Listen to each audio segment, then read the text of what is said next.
This is Prophet Fred Lewis, and my thought today is the need to conform to the world without conforming to the world. Now, listen, here's the bottom line: the world is changing, the church is changing. The world that we live in right now, especially when it comes to ministry in the digital world, you're going to have to get with the times because if you don't get with the times, you're going to be left behind. Um, you know, there's churches that are still worrying about women not to wear pants, not to wear weaves, don't put makeup, uh, don't put fake nails. We're still talking about old things when the world is talking about AI. The world is talking about uh, music, how to get into certain circles that is like a modern day Daniel. Now, when you think about the Bible, you realize that individuals who had the most impact, especially in the Old Testament, were the most cutting edge people. It was cutting edge for Joseph to be the prime minister of a demigod by the name of Pharaoh. Pharaoh wasn't saved, he was in politics. Joseph was a politician. David was a king and he was a prophet, made a lot of mistakes. You think about Nehemiah. Nehemiah was the cupbearer to the king, and he wound up rebuilding the walls. He was in the inner circle industrially, and he found himself making impact because if you don't move with the times, your ministry will be extinct. Here's the reality. You think about some of the most influential pastors today. I don't want to name some names, but if you think about, you think Steve Furtick, you think Mike Todd, uh, you think about some of the preachers that are making the most waves today. You think about Judah Smith. All of them are connected to different worlds. All of them are, for instance, Mike Todd, he just, released his new movie. You got Method Man in there, Kelly Rowland. There's certain people who are not going to listen to you if you are within the four walls physically and mentally and strategically. If you're a music artist, I want to talk to a different kind of individuals on this episode. If you're a Christian music artist, my question to you is, are you able to make music that can be able to reach a world that would never come into the church without sounding churchy? Can you make music with an instrumental that's hip hop, that's R&B, that's compa, that's reggae, that's whatever, and not be afraid of backlash from religious people? Now, let me tell you something. In order for you to grow, you're going to have to separate from these three kind of people before I move on to my next thought. Number one, you have to separate from religious people. Religious people are cancer. Religious people are small-minded. Religious people will be the first individuals who will try to give you an impression that they understand leadership models when they have the experience of nothing. They have no experience. They know nothing about the world that's happening right now, but they want to teach you something that they don't know. A religious person is fake. Are you guys with me? A religious person is fake, goody two shoes. Listen, nobody's that good. Now, the difference between a pastor who's imperfect and the person criticizing them is that the pastor's imperfection has been exposed and has been caught, and yours is still hidden. That's just the reality. The reality is we all are struggling in something. If you expose yourself, you can't be exposed. I can't tell you how many times I run into what I call Christian crackheads. Christian crackheads that try to tell me what to do, that try to correct me when they can't even correct their own lives. Telling you how to produce money when they're unemployed. Are you guys, you listen to what I'm talking about? Somebody, if you're listening on YouTube or Facebook, go ahead and type Christian crackheads. They're all over the place. These are religious people.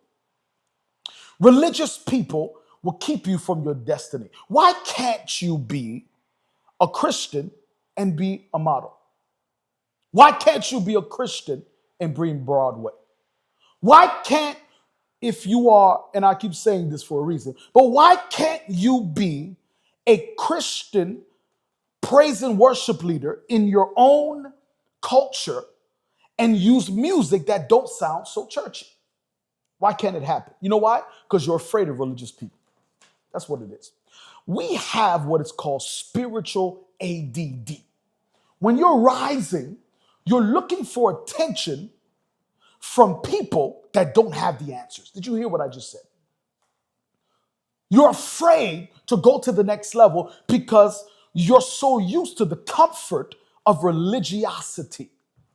Jesus called them hypocrites. But there's a difference between being religious and my second bracket, and that is being traditional.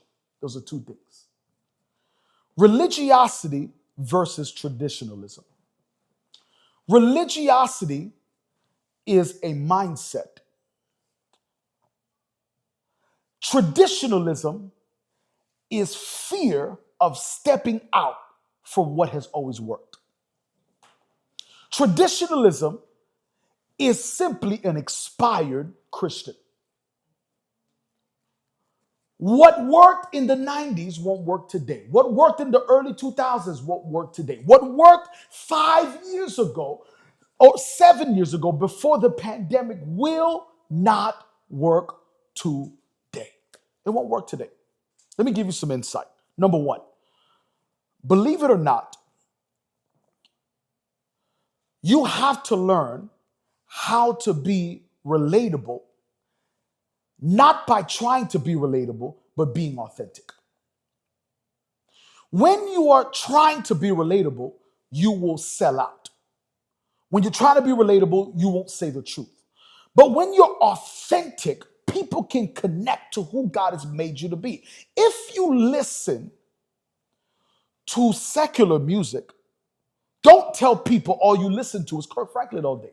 You're going to get exposed. If you cuss, say I struggle with cussing. Don't worry about trying to impress crackheads who act like they're so perfect.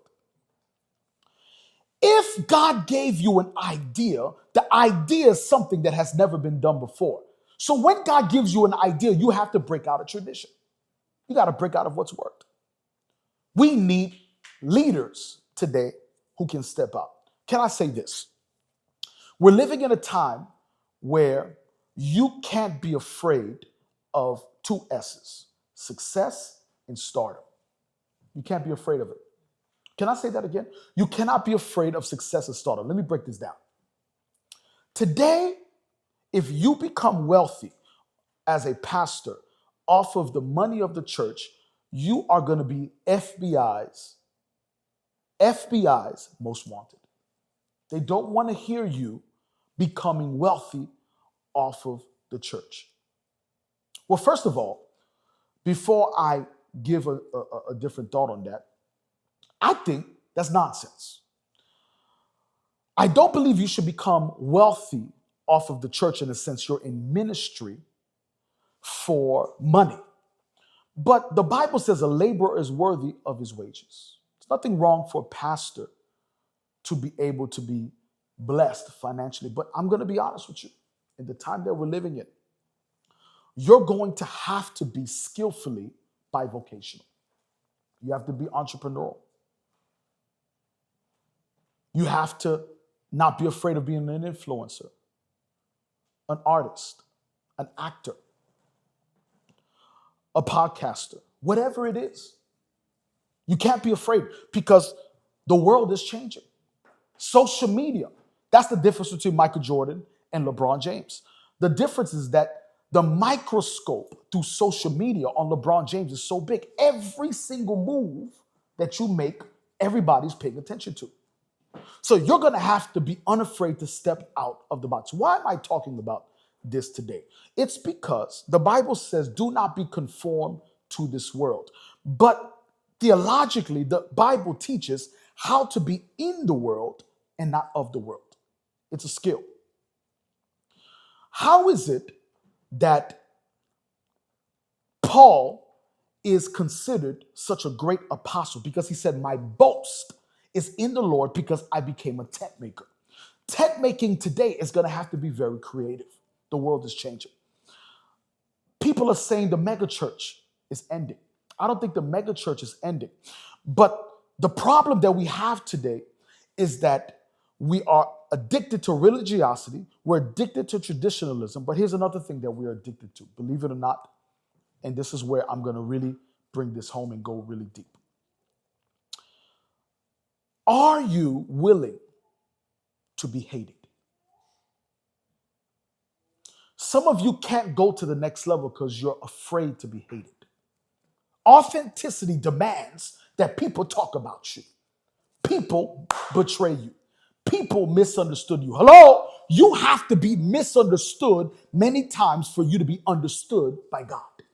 This is relatable to you if you're a Christian or even if you're not a Christian, because a lot of the times there's things that you don't understand that's happening around you. Can I break this down? Number one, in order for you to be successful, you're going to have to dominate gatekeepers. People who are close to you to hold you back. People who if you allow them in your life, you'll only discover them after your potential has dried up and you're 80 years old. And that's when you find out, I've been held back this whole time by a gatekeeper. A gatekeeper usually is somebody, I'm sorry to say this, who's above you, who has more influence, who's arrived. People who have arrived want to be the only one who's arrived. So sometimes the reason why you're being held back is not because of some diabolical attack that's fighting you, because you can break it, you can bind it, you can pray against it, you can fast it, but you can still be possessed by insular and close, intimate gatekeepers that you are fellowshipping with, that you're connected to, gatekeepers. A gatekeeper is somebody that gives you wrong advice to keep you at a standstill. A gatekeeper is somebody that will give you promises and never fulfill them, even though they have the ability and the resources to make it happen. Are you guys listening to what I'm talking about? This relates to you in the ministry. Are you guys with me? It relates to you entrepreneurially. It relates to you musically. It relates to you in any sphere of life. Gatekeepers.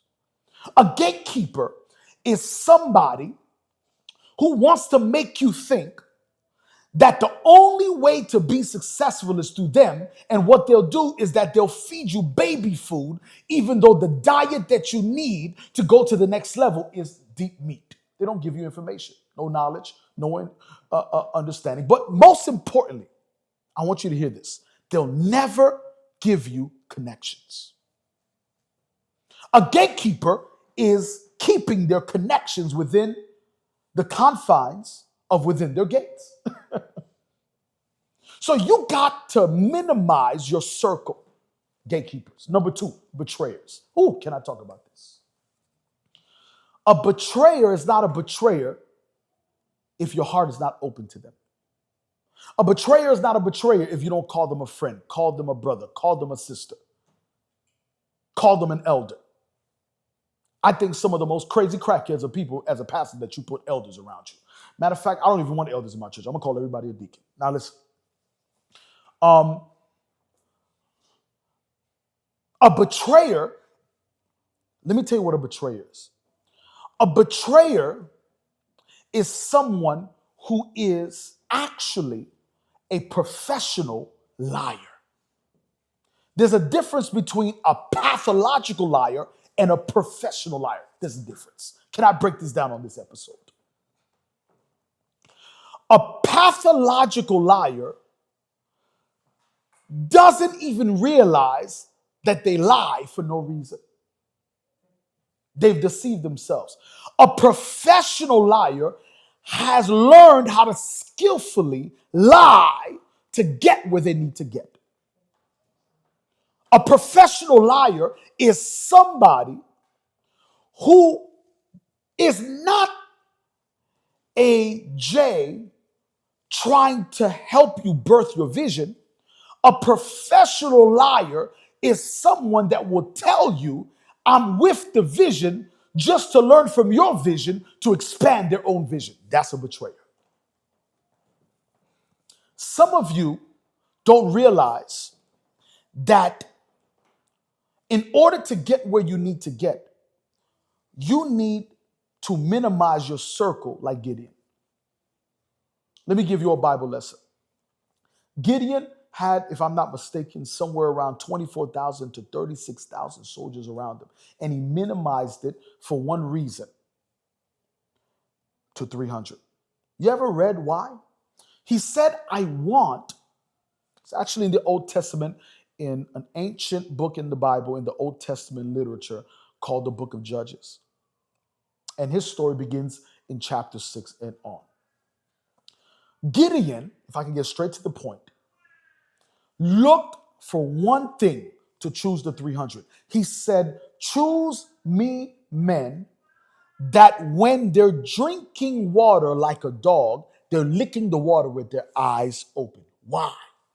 Because somebody who's with you is not just with you with words, they're with you to fight everything that's fighting you. They're not just a helper. You don't need a helper, you need a fighter. Someone who fights with you during your seasons of war can never betray you because they have sacrificed too much to be with you. Someone who's not willing to lose with you in a fight will never be willing to help you birth your vision when the war is over. Betrayers. Judas was a betrayer, but it's not just Judas. Absalom was a betrayer. Sometimes, pastors, the worst thing that you can have is someone you call a son. Because everybody wants to call you daddy, papa, my father. Those are words. I don't even like my real spiritual sons calling me papa all the time because it's kind of weird. It makes me feel a little weird. Call me bro. Call me nigga. I don't care what you call me. Call me what you want to call me. I want the authenticity of the concept of sonship, not the words. Are you willing to fight with me when people are trying to attack me? If someone tries to literally, metaphorically, try to get around me to destroy me, will you be a real armor bearer? Because an armor bearer is someone who held the armor of the warring king with one hand and had a sword in the other hand. I need a fighter. I don't need somebody who's going to talk. I need somebody who's going to fight. A betrayer will let you go to the cross alone. That's what Judas did. A betrayer, there's a difference between Peter and Judas. Both of them let Jesus go to the cross alone. But Peter didn't go to the cross with Jesus because of his pride, not because he was betraying Jesus. Judas was never with him. All he cared was about the money. Can I say this? Don't connect your heart to people who are looking for a paycheck. I can tell you that those who have been the biggest blessing to me, I can tell you I can't even pay them at the level that they deserve because they're getting paid by the passion of the vision. Doesn't mean you can't compensate. You have to, because people need to live. They're not your slaves. But the reality is somebody who's with you will call you FaceTime, give you strategy. Sometimes the outsiders who don't even know you that long will become the insiders because you don't need time to have a connection of heart. A betrayer is somebody who was near you, but their heart was never with you. Are you guys listening to what I'm saying to you? Gatekeepers, betrayers. Some of you don't realize that the times are changing, and you're going to get left behind if you don't change your strategy. I want to say this and then I'm done. We need to reach NBA players. We need to reach NFL players. We need to reach people in secular music. We need to reach politicians. We need to reach wealthy men. We need to reach YNs. We need to reach Instagram models. We need to reach everybody. When I say we have to learn how to conform without conforming, the reality is that people only attract to the seed that produces after its own kind. So you have to get with the times. My name is Prophet Fred Lewis. This is Fred's Mind, and this is my thought today. And I can't wait to connect with you. I want to just share with you my heart. And I want to take this opportunity to let you know that God is bringing a new approach to a new generation, but with an ancient gospel. This is the prophet signing out. Blessings.